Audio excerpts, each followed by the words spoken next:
Pinangunahan ni Presidential Peace Advisor Mel Sarmiento ang inspeksyon sa 601st Brigade Area of Operations sa Camp Bader upang alamin ang estado ng mga peace and development projects sa ilalim ng Camp Transformation Program ng Comprehensive Agreement on the Bangsamoro para matiyak ang mga ito ay maayos na napapatupad at tunay na makikinabang ang mga komunidad.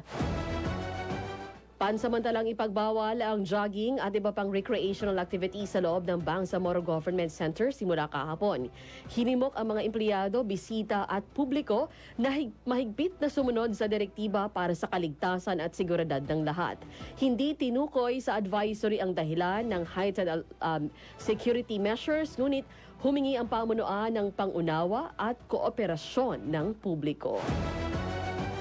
Kapansin-pansin ang bagong anyo ng Municipal Hall ng Datuudin Sinsuat sa Maguindano del Norte matapos itong pinturahan gamit ang bagong kombinasyon ng berde at puti mula sa dating pula at puti. Agad itong napansin ng mga residente kasabay ng State of the Municipal Address ni Mayor Baba Abbas dahil dito ay naging emosyonal si Abbas kung saan sinabi niya na siya lamang ang natitirang mayor na nagmula sa hanay ng Moro Islamic Liberation Front. Sampung checkpoint ang inilunsad ng Cotabato City PNP kasama ang Army at Marine sa pagsisimula ng election period. Nauna namang humiling si City Director Colonel Jibin Bongcayaw sa 700 o ng 700 hanggang sa 800 na augmentation police mula sa ProBar para sa seguridad para sa darating na halalan.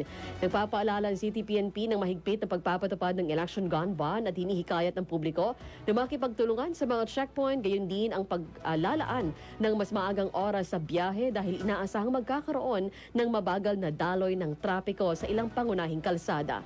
Sa Lanao del Sur, nasa 45 ang checkpoint, 30 naman sa Maguindanao del Sur, habang 13 sa Maguindanao del Norte.